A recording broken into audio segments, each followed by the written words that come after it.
Have you guys heard of the Jinn-filled wedding? I don't know about you guys, but this story definitely freaked me out. Let me know what you think. So this story takes us back to 1997 in Kuwait, where we meet this woman here named Nora. She actually had her own band that was quite popular in the area, and they would perform at many weddings. And on one particular day in 1997, she received a phone call about someone inquiring about her band playing at an upcoming wedding. Of course, she said yes, and soon enough the wedding came around. Now, at this point in time, it was very common for weddings to be held at the homes of the family. And this time, it was no different. The wedding was being held at a giant mansion in Kuwait.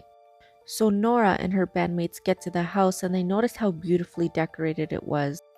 They knock on the door and a woman opens it and lets them in. Nora and her bandmates were then led to a separate seating area. As they were waiting, a woman comes towards them and greets all of the bandmates. She talks to them about how much she enjoys their music, greets them, and gives them all a kiss on the cheek. But this is where Nora saw something very odd. When she went to give the woman a kiss on the cheek, she said that the woman's face was extremely hot, almost as if she had a fever. And she also stated that the woman had a very masculine vibe to her, but she decided to brush it off. So Nora and her bandmates start playing their music, and everyone at the wedding is dancing and having a good time. However, in the middle of all this, one of Nora's bandmates noticed something very alarming. She tells Nora that she noticed that many of the women had an abnormal amount of body hair on them. But then she tells Nora that one of the women lifted up her skirt and she noticed that she didn't have regular feet. Instead of having normal human feet, the woman ended up having hooves. Obviously, this freaked out Nora's bandmate quite a lot.